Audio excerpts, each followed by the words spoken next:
Hello ladies and gentlemen, welcome back to the Star Trek Online show, otherwise affectionately known as the Stowe Show, and I am joined by Omega Fighter once again. Hello Omega.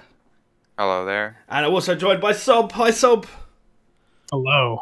It's been a while since actually we did the last Stowe show, and we kind of missed the Allied Escort bundle, so we're a bit late to the show, which is bad. I know, guys. I know you're upset.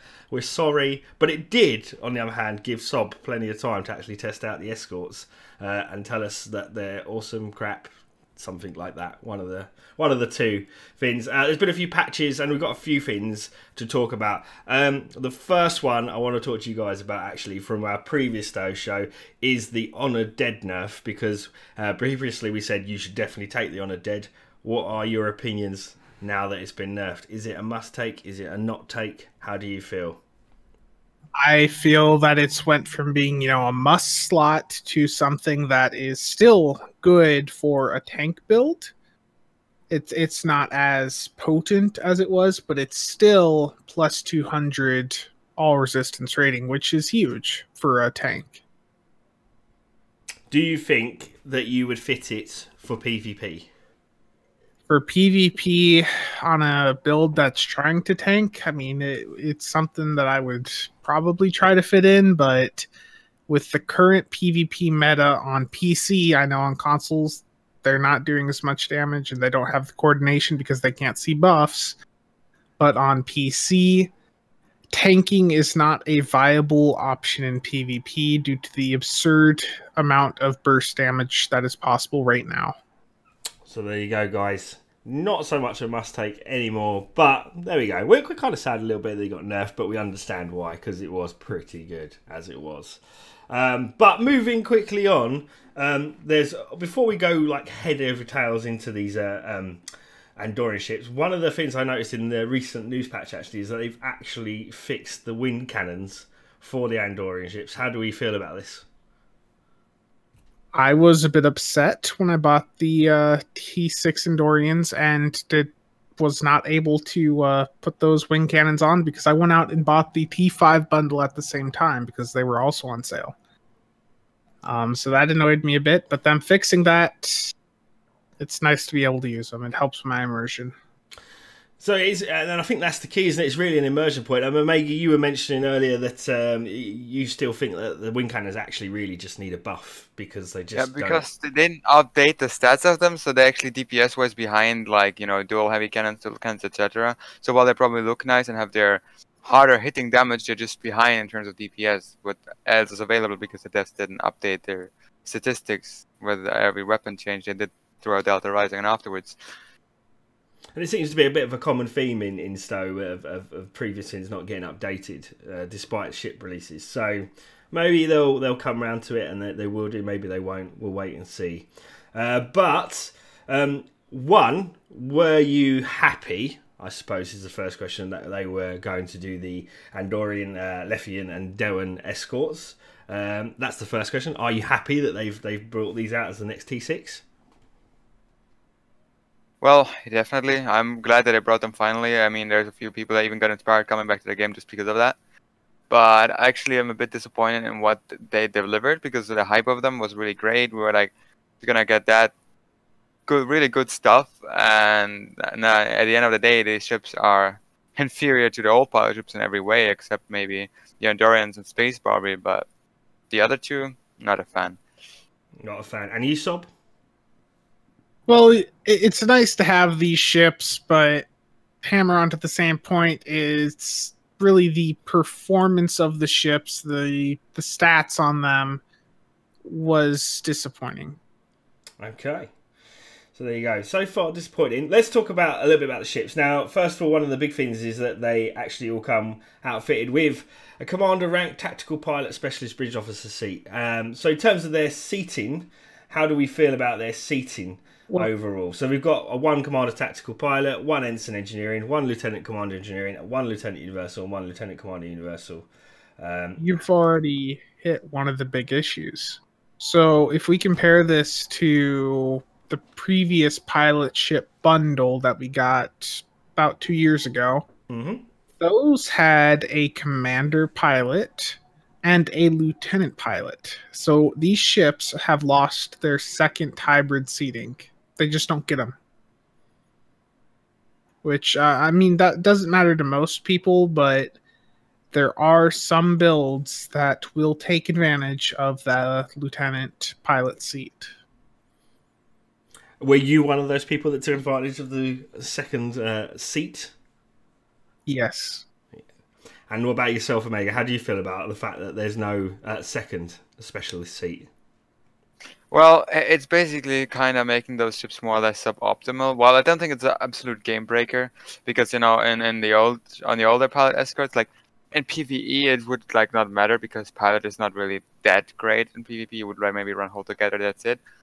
For PvP, it's kind of, you know, game breaking for me because you would run, like, say, Lambda, hold together, and then you would like have the other buff, and you would run clean getaway or something, and you just can't do it because the ship won't let you. And it's like one of the few ships, or like the only one that comes to my mind right now, it has a primary specialization, is a Zen ship, and doesn't have a second buff. I mean, the Intel ships, they all have like 2 intelligence officer, etc. And the Miracle Worker ones also have 2 Miracle Worker seatings, I believe. So this is just a bit strange to me. I guess they wanted to make them a bit different from the others, but yeah. I didn't do it in a good way. So. Okay, so if we go over the engineering variant first, we're going to have the bridge layout, station layout for that already. So stats-wise, we'll just run off the stats, but shield modifiers 1.1, 4 weapons 5, half weapons 2, device slots 2, console modifications 5 tactical, 4 engineering, 2 science, base turn rate of 16, impulse modifier of 0.2, inertia of 70, plus 15 to weapons and plus 5 to engines. They also have the wind torpedo platforms as their console universal, experimental weapon slot equipped with Alliance hyper cannon, pilot maneuver ship mechanic. Starship Mastery package is the following for Escort: precise weapon systems, accuracy, tactical maneuvering, defense, enhanced weapon systems, weapon damage, devastating weaponry, critical chance, and the painful memory Starship Straker, which we'll come on to in a little bit. How do we feel about the overall stats of the engineering one, first of all? Okay, so basically what you get here is the old ship with a little bit more HP shield modifier, but at a cost of maneuverability. That's basically what it is. But like, you maybe have like 2,000 more health, a little bit more shield modifier, and for that you lose like 5 turn rate and an impulse modifier of 0.24, and now you have 0.2 instead, which is kind of what made the pilot ship so interesting. It was their maneuverability, their speed, and everything. And now that's just taken away, and they slap on a little bit of hull and say, here, that's the new pilot ships, and one less bridge officer, which I don't like that. I think they should have kept it more like the old ones, with a new look and new consoles and new everything, because the old ones just were so good at what they did. I mean, they were pilot ships, and they had pilot-like maneuverability. And how about you, Sob? How do you feel? Well, he hammered on pretty much all the points I was going to say. The other thing is that when we look at the Romulan version, this uses a standard warp core, and it does not have a cloak.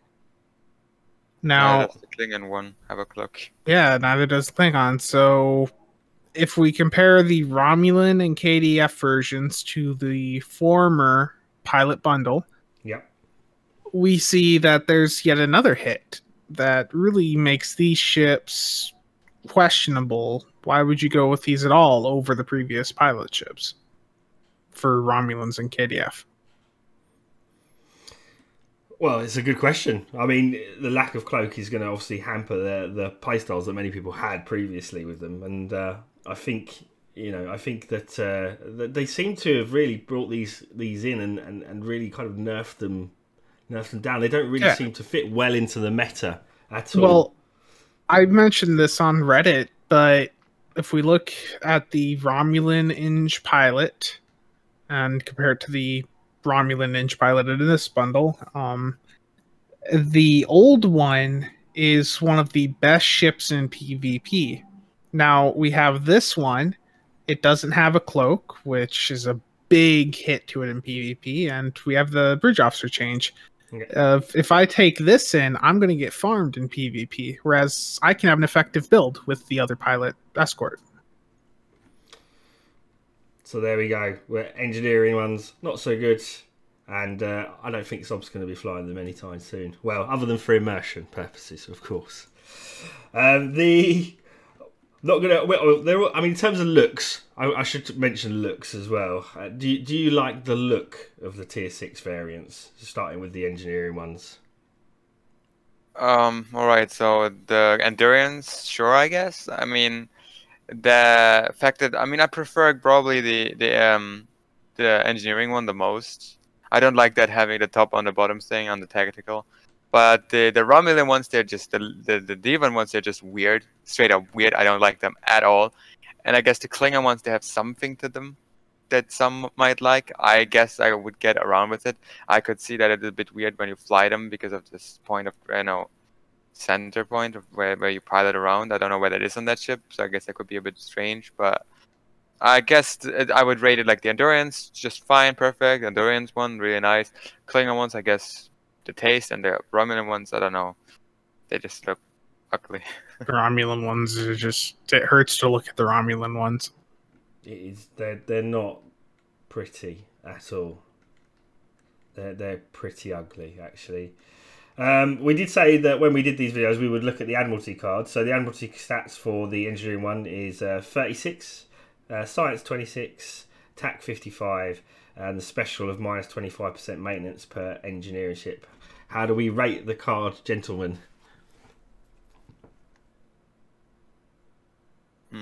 So basically, I just lost what you said.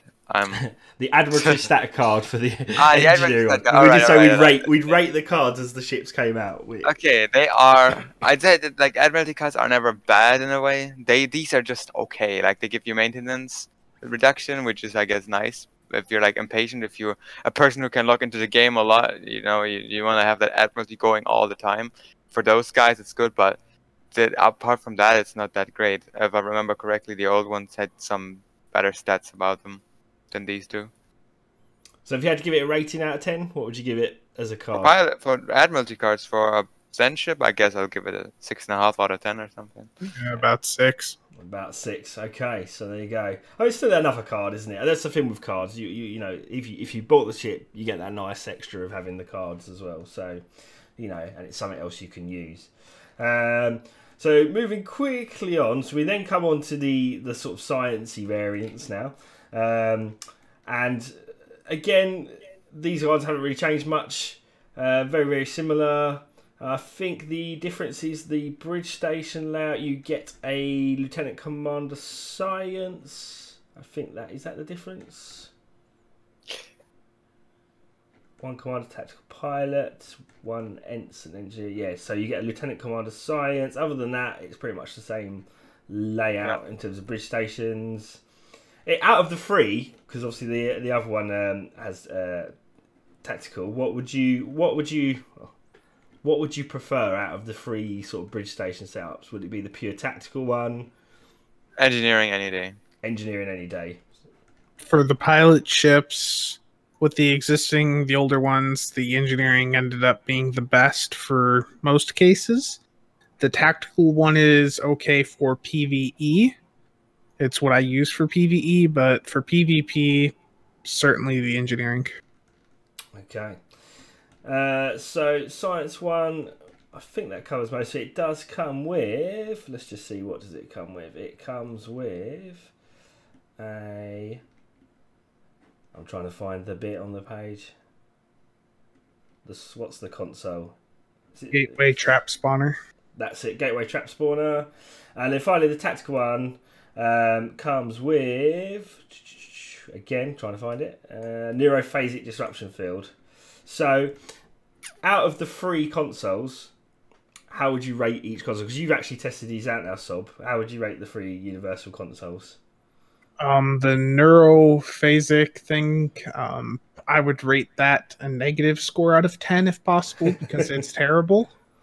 The Gateway Spawner off the Science one, or Gateway Trap Spawner, I don't know. It basically, you can hit it on a group of targets, and it'll teleport them right in front of you, which can mess up you targeting them. So I'd have to rate that like a 4 or 5, probably a little bit lower actually, maybe a 3.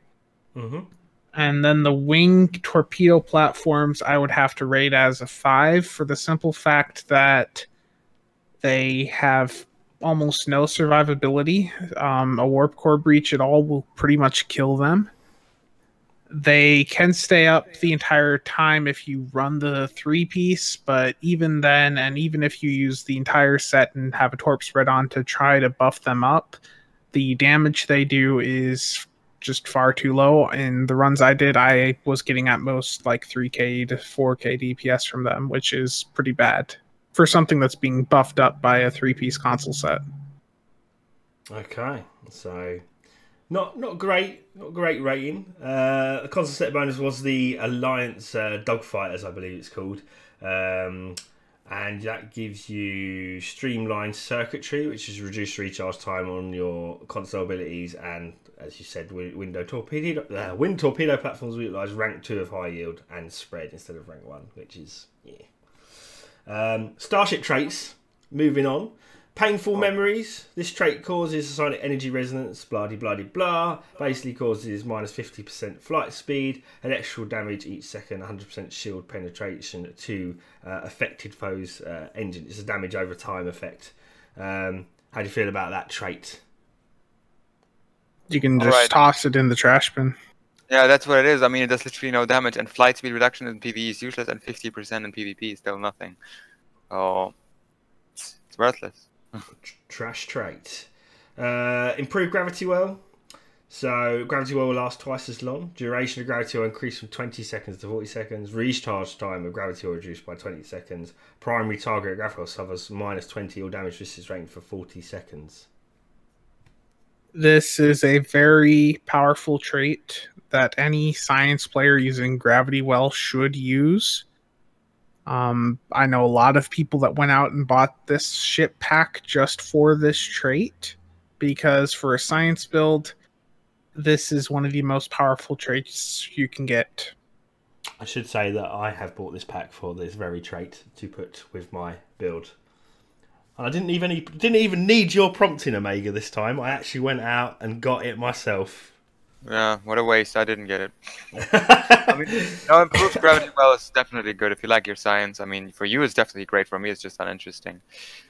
I think because obviously I'm using the Eternal and a lot of my build is based on gravity-based effects there, and using gravity well as the linchpin of that cycle that I use for PvE. This is, as Sob said, is just amazing to have. So if you are guys running science particularly and you know, PvE science builds, or you followed the videos on my channel, you followed the videos on Sob's channel about science, then this is definitely a trait that I recommend you get. I'm hoping they don't come along and change it, because that would make me sad. Oh, it would nerf. Do you reckon it'll get nerfed?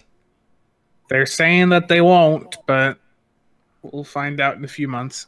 Yeah, we'll report it to you guys. If they nerf it, guys, we'll report it to you. But yeah, definitely, this is one that you should definitely get. The final one is Promise of Ferocity, and activating tactical pilot bridge hostages will provide a bonus damage buff as long as you remain in combat once every few seconds. This buff stacks up to 5 times, but all stacks are lost immediately upon leaving combat. Per stack, plus 4% bonus all damage with starship weapons for the duration of combat. Max once per 4 seconds, 5 stacks minimum, all stacks lost if combat ends. That's the... How do you feel about that one, Omega? Okay, they over-nerfed it, to be honest. The thing is, a lot of people will hate me for saying that, but like, someone made a Reddit post explaining that Cat 2 is not that great anymore if you have a lot of crit, which is damn true, and the only people that don't have that extremely high crit is your new players or lower-end players. And we, like, you know, high-end DPSs, they have so much crit that a 25% Cat 2 trait that you stack up or you get instantly would be really nice, really good, but not even still a must-have on every build. For a new player, it is, because you come in the game, you're a new player, and everyone tells you that almost every damn good trait is from a Zen, from a lockbox or low-buy ship. And then having those few Zen ship traits that are really good, that would help those players. Because, you know, if I spend $13 or something, or I have to grind out 300 mil, that's two things. And The other issue with that trait now is that it's like and only good for certain queues. It's 20% get to, which is nice. Which is like for ISA where it's usually all connected, you can get some nice buff out of it. But for any queue that gets interrupted, 20 seconds, 20%, it's not what it was before. I mean, I get the nerf, but I think it's not like before. It was a really good trait, and now it's just an okay, maybe use. You know. Okay, so it's an okay trait. So out of those, of course, the one that you must get if you are going to get a trait is going to be improved gravity if you're running science. But the others, yeah. Experimental weapon is the Alliance Hypercannon. How do you feel about the Alliance Hypercannon? Because we had this chat about experimental weapons before, and they're all a little bit. Okay. How do you feel about this one? It's not the best. It's certainly not the best, but it's okay. The only perk that this one has is that it has a 10% chance to proc the Disruptor, Phaser, and Plasma procs. So it is a reliable way to have some weapon procs go off on the target. But that's the only good thing about it. Yeah, I think it's like maybe railgun level of damage, etc. But it's like, you know, when you compare it to the Proto-Metal Lake Shell from the Zangetti Escort, it's just no match whatsoever. Okay. Not even against the free Voice of the Prophets one. Like that one still was better, and it's free. Like if you did the event that you have that one, I would currently say it's the second best weapon experimental there is. Second best one. So the problem is, with us, you're always going to choose the best option, aren't you? If you're going to take it, and you're not going to probably fit this one, unless again you're doing it for immersion. Special weapon unlocks. It obviously allows you access to Andorian phasers, Lethian disruptors, and Dewan plasma weapons made available to your faction. Oh, that's so sad.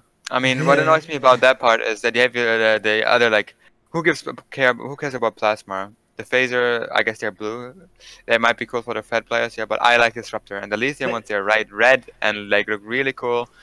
And you can't get them on Fed. There was that one time when plasma was actually reasonable, and you could use it on Beamfire at will. But I remember those days. It was a long time ago. There's an ice cream track in the background. I just heard it go off. Makes me hungry. There was that one time, but plasma is pretty meh these days. Well, not that weapon procs are as good as they were anyway, but yeah. Finally, the interiors. Now, I've not seen all of the interiors. How do you? I don't. Have they changed slightly, or are they the same interiors as before? So same. So nothing to shout about there. So you'd think that they would update the interiors a little bit. No, but they didn't even give the Discovery and the Sarcophagus updates. My own interiors. So why would they give those? Yeah, I think. I mean, their point why they don't do interiors is fine to me, because you have to think the interiors take a lot of work, and how many people actually go to their bridges often. And then, you know, if you split like the effort for what actually, you know, what it gets out of players. I mean, how players would buy ships solely for the bridge.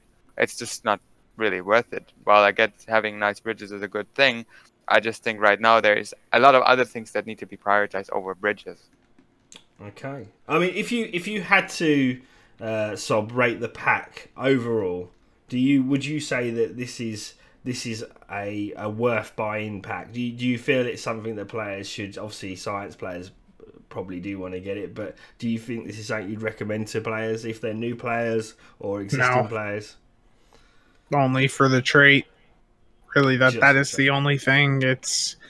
I mean, the Andorian ones will be fun to fly for some people, but if we're talking performance, there's better options. Even for Zen.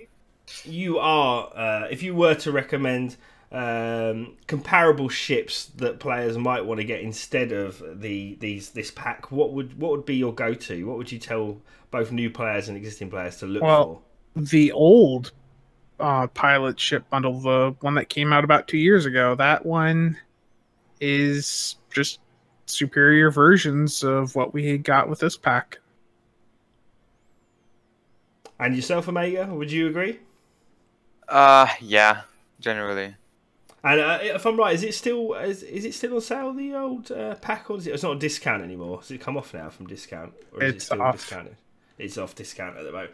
But there you go, guys. So I think what the guys are telling you here is basically, don't waste your money unless you really want the science trait. Better off buying the pack that's 2 years old. What a sad day for Star Trek Online when that's the case.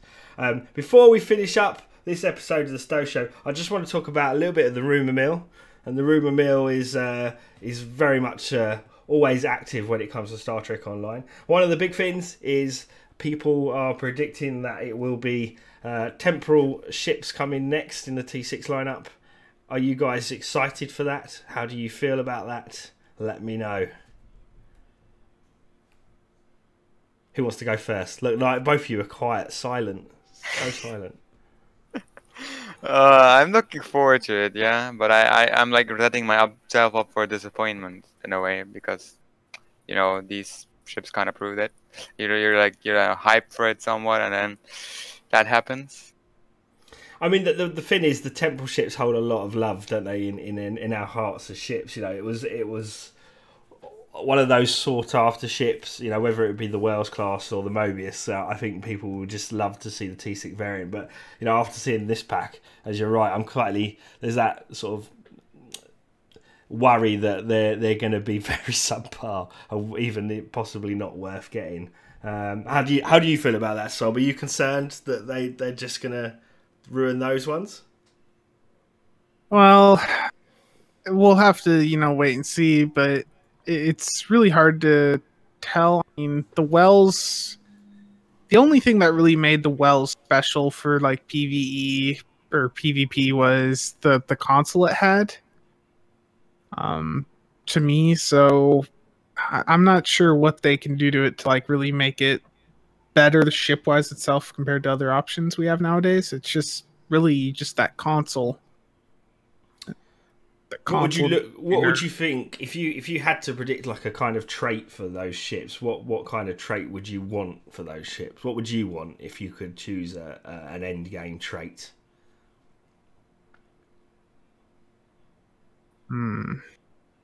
It's a tough question. Well, something that would be a good science troll trait for PvP. Something to buff up Subnuke. No.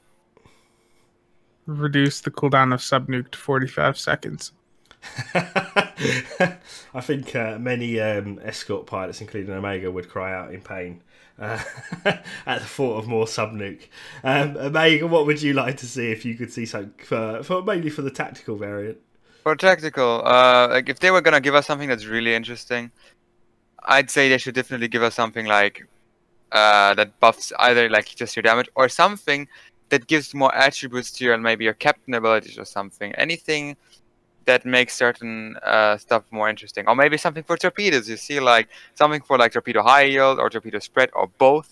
Like, you know, because torpedoes, they just don't get enough love. We get all this stuff for scatter volley, for rapid fire, for beam fire at will. But what about torps? Nobody talks about torps. There's just a handful of torp traits, and they're kind of all trash. So we need, here in us Cryptic, we need more torpedo. We need more torpedoes in our life. Torpedoes it needs to be beautiful traits. That's what we need. I want to thank you guys for joining me. Anything else you guys want to add before we finish the Stowe Show for today? Look at the silence again.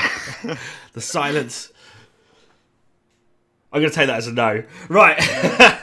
So, guys, if you've got any questions as well, leave them in the comments. Do check out Sob's channel. That's going to be in the description of the Stowe Show. Do check out Omega's channel. That'll be in the description of the channel. Both guys, especially Sob, has been doing videos on Star Trek Online for years. And I fully recommend, if you are new to Star Trek Online, or even if you're an existing player and just want to get a little bit more into the mechanics, that you go check out their videos, because it'll give you a good insight. And don't forget to check out the science series on my channel if you want to know a little bit about that PvE science build that Omega and Dragon, who couldn't be with us today, helped me build. So without further ado, once again, thank you for watching, and we'll see you in the next episode.